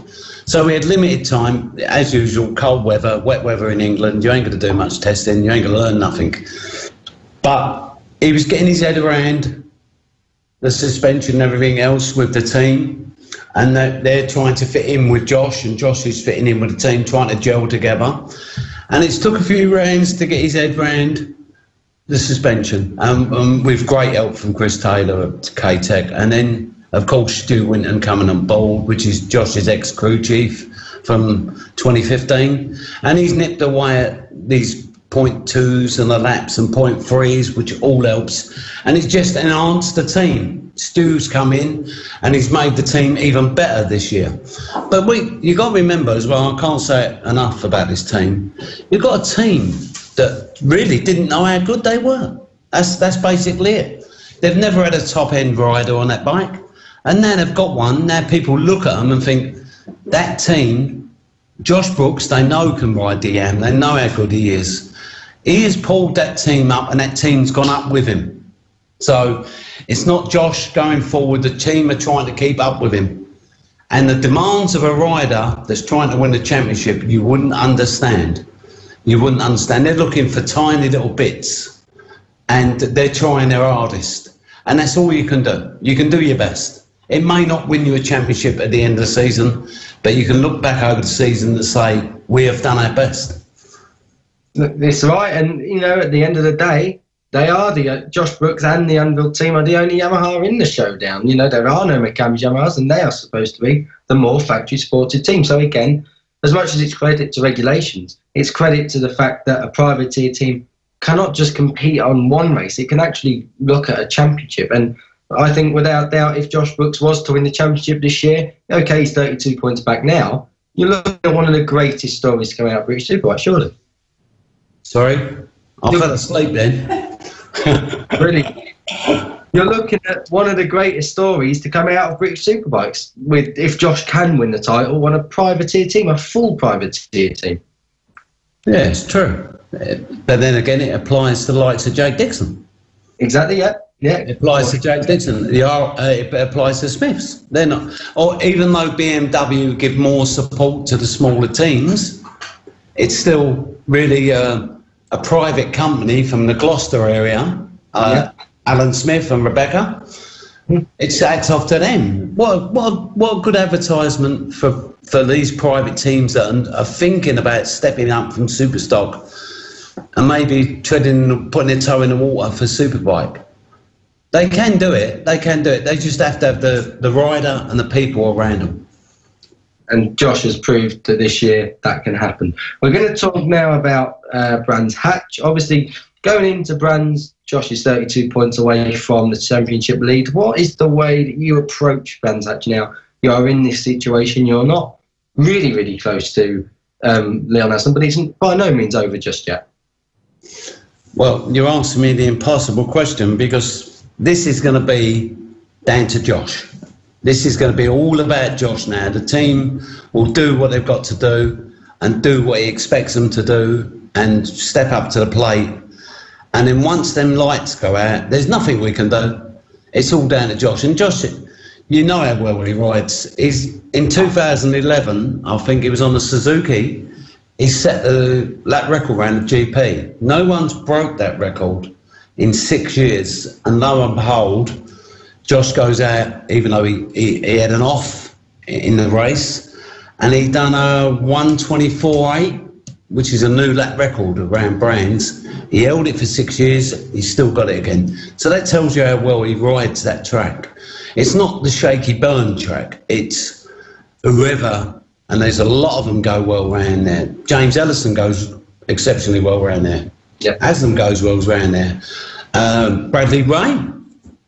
Yeah. Jack Dixon. There's lots of riders that get on well with that track, and I think this first race is just the one who's going to be the bravest and pull the pin. And I think the spoilers are going to get involved here, because if you get one and two of the showdown go forward and 4 or 5 get involved, then you could see a different change at the top. It's just make sure that he finishes in front of Leon Aslam in the first race. It's imperative. He knows that. There's no one can tell Josh how to ride a bike, you know. He knows what he's got to do in his own brain. He's got his plan set, and all we can do as a talking for tag is get everything prepped, ready for him to go and play come the Saturday. Yeah. Do you think that if Josh wasn't to win the title and he was to finish second or third, that Anvil Racing or Tag Racing would be disappointed because they haven't won? Or do you think they'd look at it and think, you know what, we've actually got further than we've ever come, and we've come closer than we've ever come to a championship? It's like you ran a piece of cake, Kiko. You'll take one bit, and when you get the flavour for it, you want to eat it all. That's the way I look at it. At the beginning of the season, if Rob, Tracy and Gary Winfield and the rest of the team were told they'd be sitting second at Brands Hatch, I think they'd be satisfied with that. But actually being involved and being in the top 6 all year, I think only 2, Leon Aslam and Josh are the only two that stayed there throughout. Right, that's correct, yeah. If they now they look at it, well, we can actually see a winning post. But in hindsight, they've achieved, expectations are high. They're very high at the moment because now they believe in their self. That the rider, you don't have to believe in Josh. Everybody believes in Josh. He knows what he's got to do. He's a top rider. But a team have started believing we can actually win this. Okay, there's a big margin. No one wants a DNF. If someone has a DNF, it could all change. Hopefully, there's no DNFs, and it's all down to pure rider ability who comes out on top on the end of the weekend. That's the fair way to look at it. And Josh will be, I would guess, a bit more in the psychological advantage because he's won on the Yamaha at Brands Hatch before. So whereas Leon hasn't won, didn't win last year, and he didn't win this year. So is there that Josh may be more in a more advantage point than Leon is? Well, you're asking me to tell you what Leon's thinking at the moment. Leon, I think Josh, as you've said, he goes well around Brands. Very well. He's got a great record around Brands. Leon, the nearly man, he's nearly won it a few times, but he's never been this well off in the position he's in. You've seen it very close. And then when you've got an old wily old fox like Shaky against Leon at the time it could be mind games. It could fall apart. But he's a mature enough rider. These ain't young boys at the sharp end. You know, even though Jake's there fourth, you know, and Peter Hickman, which is fantastic for the BSB. O'Halloran's there again, you know what I mean? Yeah, so yeah. They're all involved. I know Jason can't win it, but he can make a big dent in it. Yeah, he can still have influence. Yeah. We're going to talk now, we're going to move away from Brands, and we're going to look further on into 2018. Lots of rumours about 2018, as we know, across a lot of teams. One of them being that Josh is leaving this Anvil team at the end of the year, and that McCann's Yamaha, apparently, he's already signed, according to some people. Is there any truth to that? Can you shed any light on that for us? At this moment, I'm not known, and I've asked Josh and a few other people. There's nothing pen to paper. There is an offer there from. And I can tell you, there's quite a few teams. And out of respect, I'll put it this way. If he does go, I think out of respect, he's still contracted to do a job for TAG. And I believe he's 100% committed to fulfilling that job. So after Brands, if he goes, if he stays, the announcement will come out. That's all I can say on that. It's like I told you before, Kiko. The rumours, Rob Winfield was talking to a rider for about 5 minutes who was inquiring about his son's accident, how is he? And 10 minutes later, we heard a rumour he'd signed for TAG. And then an hour later, he's signed for another team. So this time of year, the rumours going around this paddock, Honda's got 17 riders. Steve Buckingham is doing more testing than Volvo. You know what I mean? So, just the only ones that get announced are the ones that are renewing with their team or an unallocated rider. Yeah, you've got to remember most of these are contracted. Teams are still in talks with them. They're talking to other teams, and they can't come out and say, "I'm leaving. I'm going here next year." With 2 races, 3 races, 5 races to go, because the morale of the team, maybe they want to get rid of a rider, but the morale of the team could go rather up or down. So the respectful thing for these people is until they actually hear an announcement out of Josh's mouth or out of Rob Winfield's mouth, it's all rumour. There was a big rumour going around the weekend in Essen that you were actually buying a round of beers at Brands. Now, that is just total, absolute rubbish. I can confirm to you that the first 10 people who do actually get to me on the Friday will have a pint of beer waiting for them at Brands Hatch's Hawthorne Bar. So, heard it from the horses. That's good, because your form bar's shut on a Friday night, so you won't have much of a bar there, will you? The Kentigern, you mean? No, I meant the horse nuts. That's what I mean. I would buy around if. But back to the serious stuff. Would you be surprised if Josh left the team after what has been an incredible year? And of course, if he is going to McCamm's Yamaha, he'd be going to a team that has not got into the showdown and has only one race win to its name this year. Shocked? No, I wouldn't be shocked. I wouldn't be shocked if Josh went to a factory team of any make, or another team, or back to Worlds. I wouldn't be shocked at all. You've got a man that thrives on his career. He lives for racing. Yeah. And we can remember, this is not an hobby to a lot of these riders. This is their living. Yeah. And I don't care what they get paid. It ain't enough. It's not enough. On comparison to the fairies playing football, they should be on £1 million a week. That's the way I look at it. They put their life on the line for something that they love. And as you know, Josh will ride anything and ride anything well. And he can ride. He's got a lot of talent. Yeah. So, no, it's not. It wouldn't be a shock to me. If he stayed, it wouldn't be a shock. If he goes, it wouldn't be a shock. But at the end of the day, that's a decision to be made by Rob Winfield and Josh. Either. Rob can put in a new contract with him. Josh will talk to him. He's entitled to talk to anybody. And if there's a better offer comes up, not necessarily financially, support-wise, which Tag couldn't get as not the factory support or manufacturer supported team, then it wouldn't shock me. I don't think it'd shock anybody, really.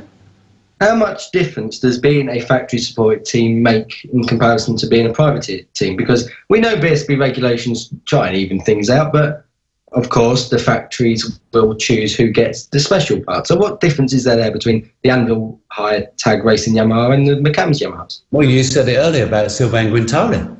He's got a factory swinger. And I don't think that's a lot to do with how well he went at Assen, because he went well at Silverstone. He went well at Assen. So that man's a class act. He's not an idiot, and he's a top quality rider. So he's going to go well. Put a factory swing arm and send him to Knock Hill. I don't think he's going to go so well. But that's what's available to you. You've got support from the manufacturer. I'm not allowed to say factory no more because I keep getting in trouble. Who keeps getting you in trouble? Yeah, I know. It gets me into trouble because there's no factory teams in BSB. So, but we won't mention the factory under. But okay, go on. They can go. McCamm's team can go to Yamaha and ask them for parts, and they will give them to them. Yeah. Right. Tag can go to Yamaha, and they don't have to sell them to us. They don't have to. And 9 times out of 10, all the time they don't sell them to us. Or it'd be astronomical cost, where, as you know, Alt Racing's been in the same situation. They've got parts and they've had them copied. That's what happens to keep the costs down. If you haven't got the massive funding, And to be fair, McCamm's,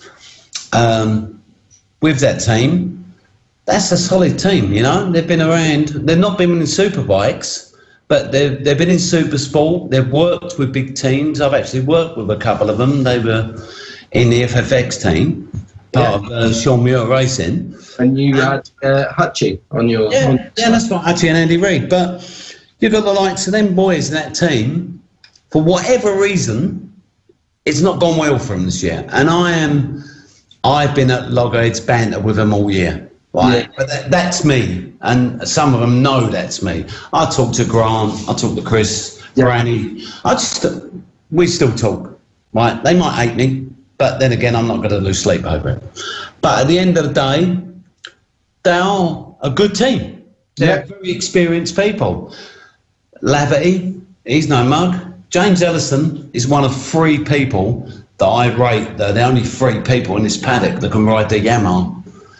And James he's been on the Yamaha before, Animal. He's been there before. So something's not gelled. They've not got off to a good start, and things have gone wrong for them. But you really should ask Grant Bunting. Yeah. You should interview Grant, and he would tell you. It's a roller coaster of all kinds of things. But the one thing I know for a fact, the privateer Tag Anvil racing team are the top Yamaha team in BSB. Absolutely. Yeah. So that's all that concerns me. I'm not concerned with McCams. McCams have got their own thing to deal with, and now the shackles are off of James, and the things have gone better for him. He's riding better.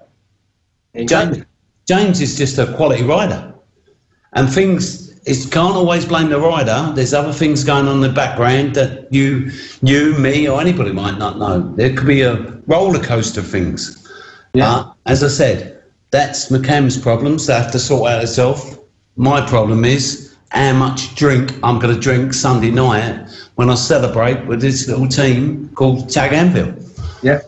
Yeah, running out of Swadling Coat in Derbyshire to anyone who doesn't know where they run out of.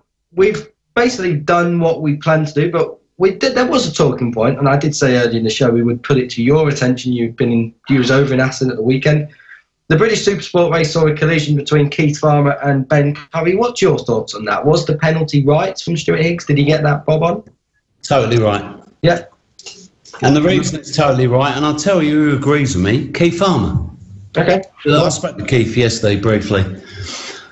The trouble is, Ben Curry went off track and came back on track earlier on in the lap before. He shouldn't have been in that position. He should have yielded. But BSB would have waited till the end of the race and given him a time penalty point to put him back to the position he would have been in if they found it to be right. And as Keith said, I should imagine how heated it got and how upset he was. In hindsight, he sat back and said, it is no fault of Ben Curry's. It wasn't his fault. Yeah. Him crashing. Him getting pushed out of a race and losing his position wasn't his problem. He didn't cause anything. So someone has to be to blame. We've had the same problem in Holland before with Andy Reid on a 125. Yeah, with the weaving. Was that with the weaving? Yeah. Well, the start line weaving wasn't the problem.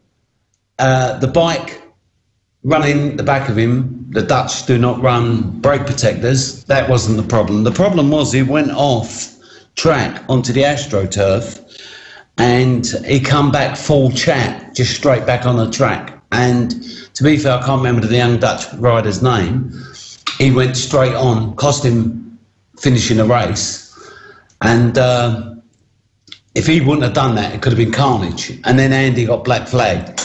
But then what people don't realise, he was under observation for the Joe Francis Andy Reid show at Cadwell. It'd already been put on the radar, that shenanigans when they were leaning into each other, kicking and elbowing. He was already being watched. And I believe the same happened with Keith. He was warned about something at Silverstone and he was put under observation. And then that happened. People look at it and go, oh, that's racing. But if he would have took Ben out and he would have hurt himself, you know? Then you've got another... You've got to look at it. Stuart Higgs and the rest of the team up there have dished out the penalty.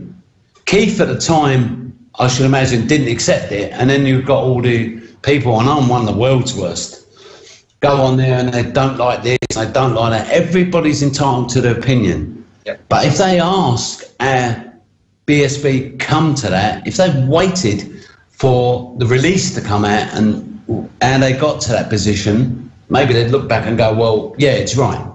But, yeah, it wasn't a good thing for Keith, because he had a bad Aston anyway. But it makes it more exciting for BSB, for Brands. He needs to win it. And he needs, I believe, 8 points more than Andrew Owen. Yeah, to confirm, I think it's 7 because they're comeback or something like that. Yeah, if he finishes ninth or something, if he finishes 8th, he's, whatever way, and he's got to win. So if Keith rides, Keith Farmer, if he's not in the Superbike seat next year, it miffs me. But I believe he will be anyway. But where do you see Keith slotting in? Because there's some rumours that Honda would like him. There's some other rumours that the McAdams... Here you go, Kiko, with this rumour mill. There we are. There's people talking to Keith. Yeah. And there's one team in particular, which is not for me to say who, and it's nothing to do with me, and it's nothing to do with any team I'm involved with, that are talking to him, and like everybody else, they're putting out their feelers. What does he want? What can he give? We know what he can give. When he went on Paul Bird's Superbike, he'd won a Stock 6 2011, Stock 1000 2012. He was on a Superbike before the end of 2012 testing. He was on 2013, he's on the Superbike. I think he got fourth for Paul Bird. Third in 2000. No, he got the third for PR Racing. Yeah. So we know he's got podium potential. That's right. He was too young for the bike. He wasn't ready for that bike. And I think Keith's the first to admit it. He wasn't. He was flying through all the divisions. Now, unless something major happens, and touch wood, it's just clean racing and everybody finishes their race where they respectively do.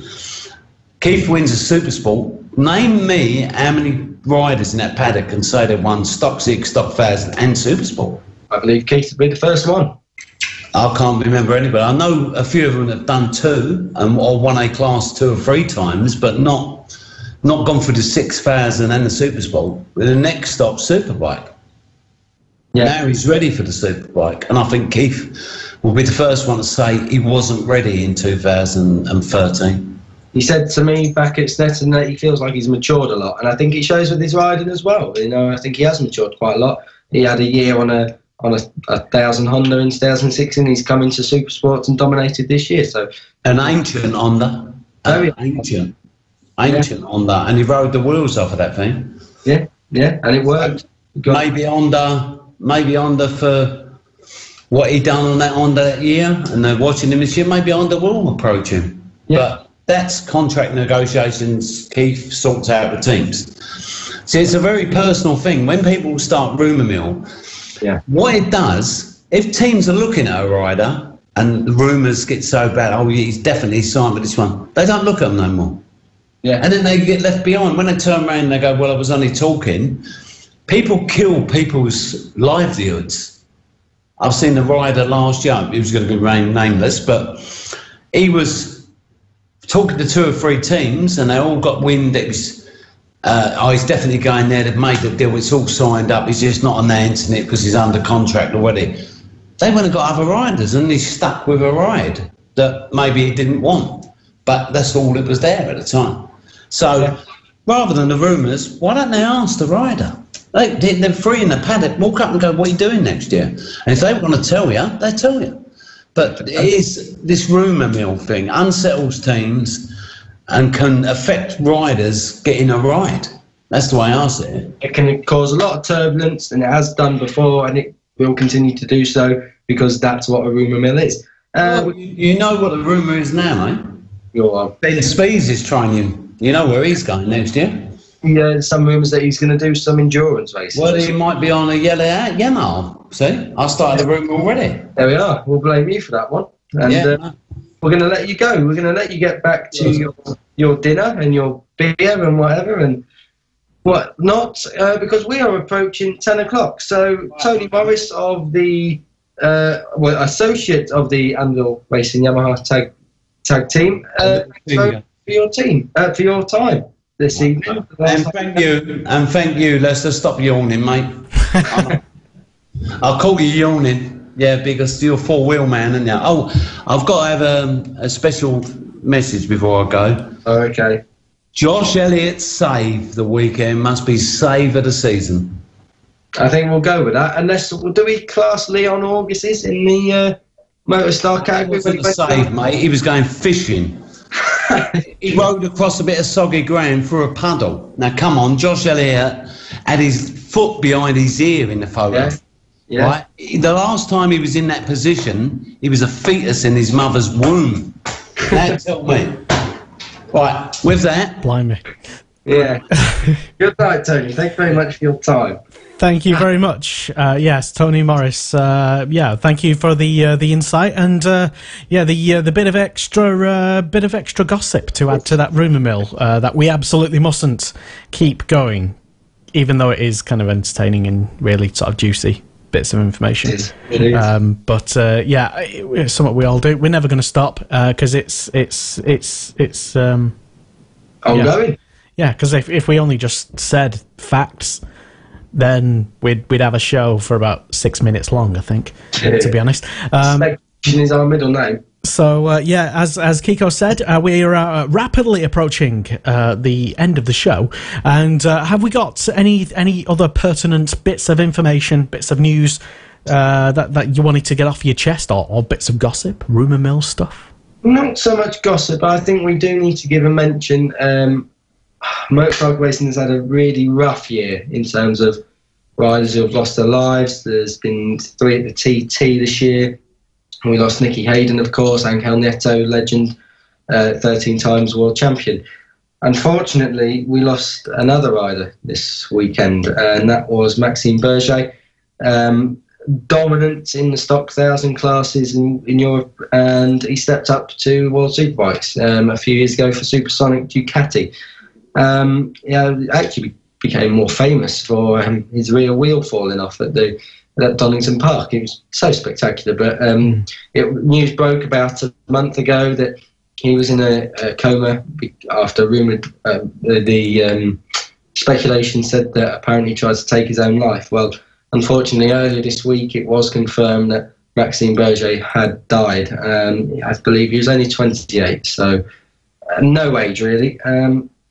But yeah, what a sad end to the show, and Maxime will be missed. And a lot of people this year, unfortunately, are doing a lot of mourning. It's motorcycle racing, but let's hope that Maxime has finally found some peace in his, in what has been, he had a big career ahead of him. Unfortunately, he kind of fizzled out over the last few years, but another really young, talented rider has sadly passed over. So much thoughts to him and his family and friends, and a somber note to end the night on.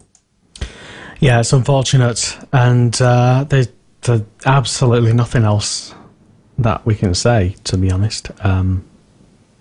So I think it's probably best to probably end the show on that somber note, as you say, Kiko.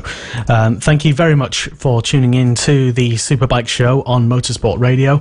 Sign up to motorsport.radio as a listener, get all the inside gossip and latest rumour mill news, and keep in touch with Kiko and his latest articles on the Pit Crew Online. Check them out, and we'll be back doing all this again next week on probably the Wednesday as well. So thank you once again for keeping in touch and staying tuned, and have a good night. Good night.